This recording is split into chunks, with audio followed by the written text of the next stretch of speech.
Sean bienvenidos a un nuevo programa de Infocadena Online.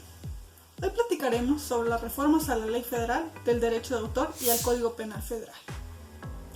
Con el fin de armonizar la legislación mexicana, así como atender diversas disposiciones del capítulo de la propiedad intelectual del Tratado entre México, Estados Unidos y Canadá, TEMEC, el Senado y la Cámara de Diputados aprobaron diversas reformas y adiciones a la Ley Federal del Derecho de Autor, así como también al Código Penal Federal, que de acuerdo al Poder Legislativo de México, vienen a establecer un conjunto de dispositivos normativos para salvaguardar al derecho de autor y a los derechos conexos en el mundo digital, así como a reforzar la protección de los derechos de propiedad intelectual en nuestro país.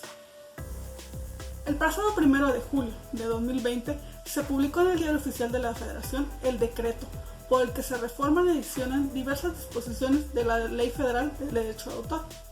Entre los aspectos más relevantes del decreto son: se agregó el capítulo 5 al título 4 de la protección del derecho de autor, en el que se prevén medidas tecnológicas de protección a los autores, la gestión de derechos y respecto a los proveedores de servicios de Internet. Prevé la protección en Internet en referencia a la obra, el autor, el artista, intérprete o ejecutante, el fonograma, su productor y respecto al titular entre derechos. Indica que la protección de los derechos a tutelar no aplica a quienes producen los dispositivos y sus componentes en que se reproducen tales obras. Para platicarnos más sobre este tema, está con nosotros conduciendo este programa el doctor Jaime Alberto Flores, en compañía del panelista, el maestro Felipe Dionisio, y un invitado muy especial, un experto en la materia, el licenciado Guillermo Pous Fernández. Quédate con nosotros. ¿Qué tal, estimados amigos? Esto es Infocadena Online, y en esta ocasión vamos a platicar de las reformas a la Ley Federal del Derecho de Autor, a las reformas vinculadas del Código Penal Federal, y hay un experto el día de hoy con nosotros que nos va a platicar del tema y nos va a dar muchas experiencias. Quédese con nosotros.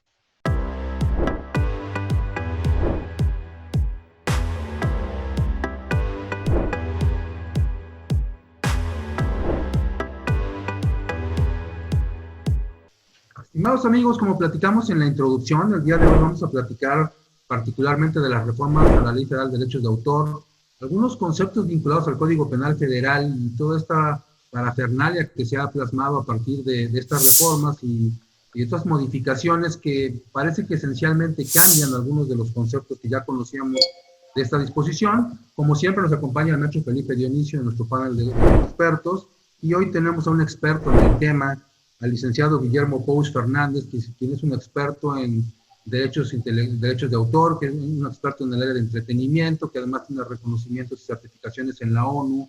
Bueno, es un estudioso además del tema. Guillermo, muchas gracias por acompañarnos. Gracias, doctor. Buenas tardes. Buenas tardes.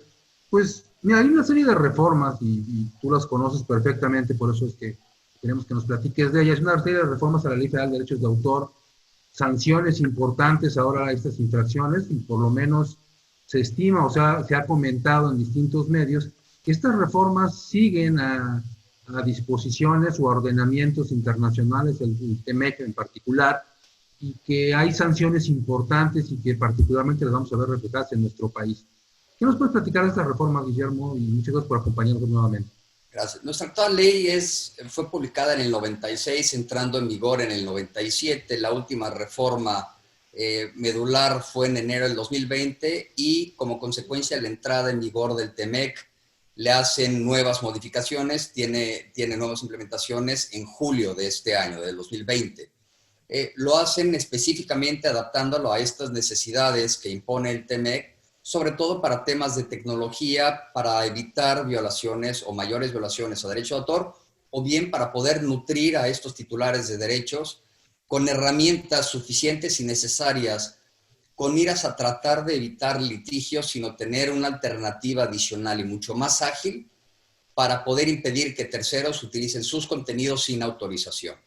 Se hacen varias reformas a la ley, se van haciendo adecuaciones desde los primeros artículos, únicamente como base para poder irle dando continuidad al resto, que es la parte medular, en donde ya vienen los usos no autorizados, las medidas tecnológicas, las autorizaciones que se le dan a los titulares, y a partir de ahí se empiezan a desmembrar y nada más trasladando un poco a lo que corresponde en delitos, porque a diferencia de la materia de propiedad industrial, en donde en la misma legislación se encuentran considerados los delitos.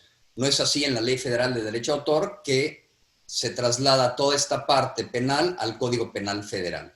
Se hacen modificaciones, comenzando en el artículo 16, nada más haciendo una breve adaptación a la fracción tercera en cuanto se refiere a lo que es comunicación pública, en donde ya hace una distinción a medios alámbricos o inalámbricos que forman parte de esta plataforma para poder poner a disposición los contenidos. En el artículo 27, por ejemplo, que se refiere a los derechos patrimoniales de autor, en la fracción segunda y en el inciso D, lo mismo, se incluye dentro de la redacción del inciso el concepto de banda ancha e internet, en esta reforma de julio del 2020, y se menciona de nuevo el concepto de puesta a disposición de las obras de tal forma que el público pueda acceder a esto. Después tenemos un nuevo artículo, el 114 bis, en donde habla específicamente de medidas tecnológicas y en donde nos refiere qué tipo de medidas se van a poder implementar para la defensa en contra del uso no autorizado de los derechos patrimoniales de autor, para tratar de hacerlas mucho más efectivas y sobre todo para poder gestionar esos derechos. Como una parte importante es en la fracción primera del artículo 114, en donde hace una mediana explicación, dependiendo de la técnica legislativa o el calificativo que le querramos dar a esta técnica legislativa, en donde menciona a grandes rasgos que la medida tecnológica de protección efectiva es cualquier tecnología, dispositivo o componente en el que en el curso normal de su operación protege el derecho de autor, el derecho del artista intérprete, el ejecutante o el derecho de un productor. Es decir, más allá de hablarnos de la medida tecnológica, hacen referencia a este soporte o el medio a través del cual se puede poner a disposición una obra. Tenemos también un artículo 114 ter, en donde se habla de los plazos de protección cuando ya hayan expirado, no se verán beneficiados por estas nuevas reformas o estas nuevas alternativas de defensa de derechos patrimoniales o de derechos conexos. También se adiciona el artículo 114 quater, en donde en diferentes fracciones menciona lo que no se va a considerar como una violación a la ley, es decir, aquellas acciones de elusión o de evasión a una medida tecnológica, pero que no forzosamente se consideran como una violación a la ley. Voy a hacer una leída rápida nada más de los principios generales para poder tener estos puntos claros. Por ejemplo, en la fracción primera, los procesos de ingeniería inversa no son infractores realizados cuando se tratan de buena fe. ¿Y a qué se refiere? Si yo, como una compañía que presta servicios de tecnología, es decir, de reparación de aparatos electrónicos o de tecnología, y tengo que llevar a cabo cualquier ejecución de un proceso, de un procedimiento que pudiera considerarse tecnología inversa, con la intención no de hackear el sistema, no de duplicar, no de violar, sino de corregir y regresar a su estado natural, el funcionamiento habitual que tenía ese dispositivo, para que quede exactamente igual que como fue adquirido, no se considera una violación a la ley. Es decir, a pesar del proceso o el procedimiento que se lleva a cabo. La inclusión de un componente o parte del mismo con la finalidad única de prevenir el acceso a menores de contenidos apropiados. Aquellas herramientas tecnológicas que al día de hoy se nos puede permitir implementar o utilizar para complementar un software, un programa de cómputo, o como parte de un software, integrarlo al hardware, para evitar que en específico, en este caso, menores de edad puedan tener acceso a contenidos que no son adecuados, tampoco se considera una violación a la ley. Actividades realizadas por una persona de buena fe con autorización del propietario de una computadora para utilizar su sistema o red realizadas con el único propósito de probar, investigar o corregir medidas de seguridad. Es decir, toda esta parte que pudiera permitir desmembrar una medida tecnológica para saber cómo se puede implementar una mejora, tampoco se considera violación. Y así tenemos diferentes acciones. En ese punto te voy a interrumpir, vamos a hacer un corte y regresamos, pero este punto me parece a mí que, sobre todo en términos mediáticos, se ha discutido mucho y se han dado malas interpretaciones, Vamos a hacer un corte y estamos platicando con el licenciado Guillermo Pous. Estamos hablando de las reformas a la Ley Federal de Derechos de Autor. Quédese con nosotros. No te vayas. En un momento regresamos a Infocadem Online.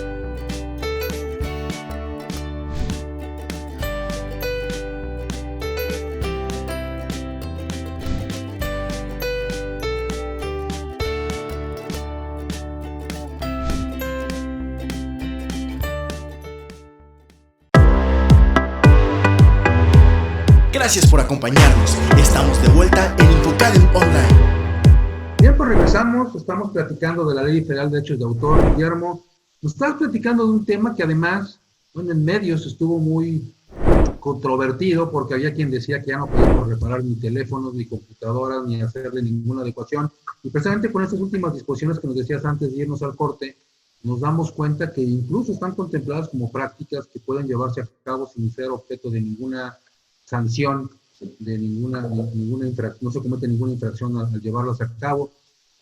¿Nos podrías poner un poco más al tanto de esto? Entonces, yo puedo llevar mi teléfono, mi computadora, arreglarlo, hacer adecuaciones, incluso incorporarle software que evite contenidos inapropiados para menores y no estaría cometiendo ningún tipo de delito. Es correcto. Es decir, aquí separamos entre delitos e infracciones. Lo que establece la ley son las conductas irregulares que pueden violar derechos de terceros, ya sean derechos patrimoniales o morales de autor, derechos conexos, y por otra parte, la manera en la que se debe regular. En el ejemplo específico que mencionas es correcto. Cada quien puede llevar su dispositivo electrónico a arreglar. Si para que obtengan esa reparación se debe seguir un procedimiento que pudiera considerarse una tecnología o una medida de ingeniería inversa, es decir, como normalmente se le puede conocer o entender, craquear o hackear el software o el hardware para arreglarlo y que al final se nos entregue el dispositivo funcionando como hubiera salido de fábrica, no se considera una violación a estos derechos. ¿Por qué? Porque independientemente del mecanismo, el método, las características que se utilizaron, lo que se pretendía era nada más devolverlo a su normalidad, a su operación habitual. Entonces, siempre y cuando sea eso, no existe ningún problema. No está contemplado como una violación a la Ley Federal de Derecho de Autor o tampoco como una conducta sancionada. Por contarse a tu segundo comentario de la instalación de un software, bueno, es uno de los ejemplos de lo que tampoco se consideraría una violación a la legislación. Siempre y cuando el software que se instale efectivamente tenga una licencia legítimamente adquirida por nosotros. No importa que esté autorizado a instalarle este software como una conducta no sancionable, siempre y cuando la adquisición haya sido legítima por parte de esa licencia, de ese programa o para ese programa de cómputo. Y son en este artículo 114 bis que les mencioné, 9 fracciones en las que va determinándolo. Y así continúa lo mismo, por ejemplo, en el artículo 114 quinquies, también se explica lo que no se considerará una violación a la ley o una conducta sancionada por el artículo 232. ¿Qué menciona el artículo 232? Lo que se consideran como infracciones administrativas en materia de comercio, principalmente por violaciones a derechos patrimoniales de autor, a derechos conexos, y también se considera ahí el derecho de la imagen. ¿No? Y en este artículo 114 quinquies vienen listados en dos incisos con diferentes apartados, en dos fracciones con diferentes apartados, lo que no se considera. En el 114 sexties también no constituyen violaciones a la información sobre la gestión de derechos. Y aquí habla específicamente de eso. ¿Qué es esto? La suspensión, la alteración, la modificación o la omisión de esa información cuando sean realizadas en el desempeño de las funciones de personas legítimamente autorizadas por esta legislación o por el titular para salvaguardar lo que pudiera considerarse o interpretarse seguridad nacional. Aquí el tema nada más en el SEX10 es el distintivo que le dan cuando se puede interpretar como un tema de seguridad nacional, que es absolutamente nuevo, es por completo innovador, porque jamás se había considerado algo de esa manera. Es decir, no se va a considerar una violación a derechos autorales o derechos conexos. En el 114 CEPIES, que también es un artículo nuevo, se viene lo que podríamos o lo que debemos entender como proveedores de servicios de Internet, es decir, estas compañías que tienen la facultad, la autorización a través de una concesión para poder ser un proveedor de servicio de Internet, utilizando todas estas vías de telecomunicaciones para poder llegar a usuarios finales y que puedan tener acceso a esta vía de telecomunicaciones a través o derivado de Internet.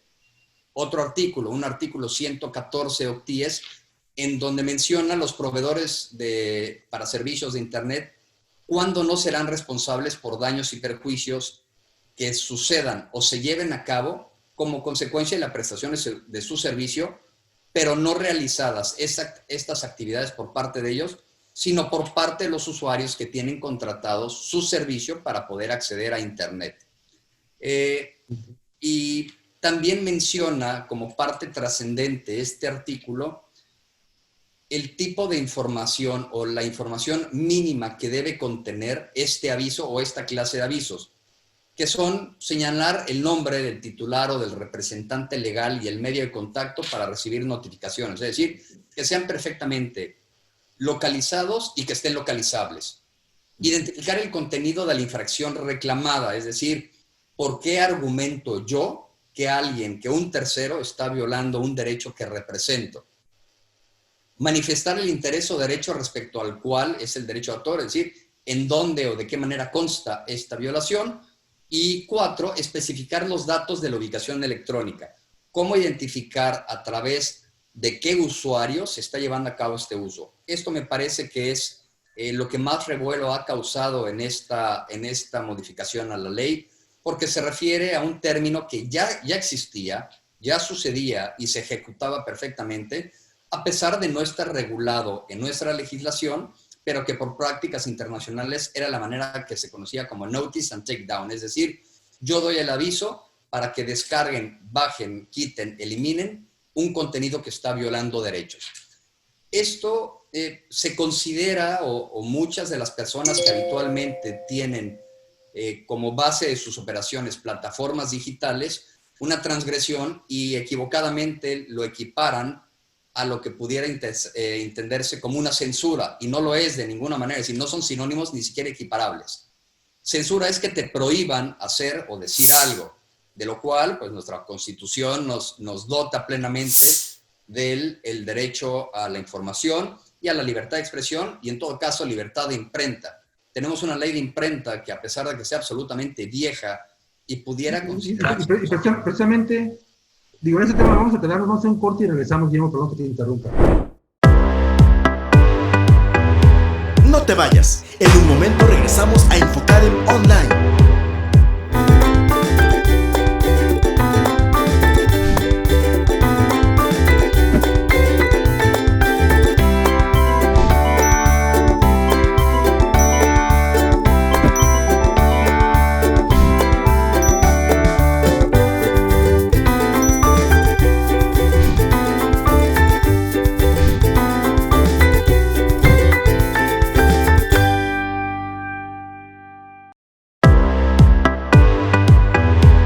Gracias por acompañarnos. Estamos de vuelta en Infocadem Online. Bien, pues regresamos, estamos platicando de la Ley Federal de Derechos de Autor, de estas modificaciones que se dan y que además han causado revuelo. Y nos estabas platicando, Guillermo, de esta notificación y retiro, ¿sería la traducción correcta? Es decir, no propiamente traducción textual, porque es notice de noticia o notificación, y take down para bajar, es decir, para que eliminen ese contenido. Bajarlo, quitarlo, ok. Y antes de que continúes, Felipe, tienes una pregunta para nuestro post. Sí, gracias, doctor. Licenciado Guillermo, ya nos comentaba en este caso, en el primer aspecto, los aspectos principales de la tecnología, las modificaciones, también el desarrollo de software. Y me regreso un poquito a la pregunta que hacía el doctor, porque él había hecho el comentario de que en este caso, si nuestro celular, nuestra computadora, etcétera, etcétera, necesitara algún tipo de reparación, no habría ningún problema y no se consideraría una infracción. Pero hay quien comentaba que esto era siempre y cuando fuese con el proveedor autorizado, es decir, que no, ya no podríamos ir en ese caso a lo mejor con los técnicos que encontramos a veces en las colonias, en los tianguis, etcétera, etcétera, que debería ser únicamente con el proveedor autorizado, porque si no, entonces sí se podría considerar una infracción. ¿Eso es correcto, maestro? Bueno, la primera parte sería preguntarle eso. Como segunda, si fuese así, no sé si habría un problema tal vez un poco grave, en el sentido en que hay muchas instituciones precisamente a nivel técnico que se dedican a preparar este tipo de profesionistas, pero muchos de ellos se dedican principalmente a tener esos negocios, es decir, nunca van a trabajar para empresas como Microsoft, como Intel, como Apple. Entonces se van a dedicar prácticamente a ese tipo de situaciones. Y entonces, ¿qué pasaría con ellos? Y la otra precisamente, y creo que ya iba a empezar a comentar en este aspecto, era el tema de la notificación y retirada, que bien decía, únicamente con que se notifique en este caso al proveedor de servicios que tal vez puede existir en este caso violaciones a derecho de autor, ellos necesariamente tenían que retirarlo sin necesidad, en este caso, de que hubiese una garantía como tal de audiencia. Es decir, no necesitaban nada más, ni siquiera comprobar nada, únicamente con notificarlo tenía que retirarlo. Entonces aquí no sé si habría como tal una violación directa al principio como tal de la garantía de audiencia o el derecho de audiencia y el debido proceso tal vez. Licenciado Guillermo, no sé qué nos pueda comentar al respecto. Ok, me voy por la primera, voy por partes.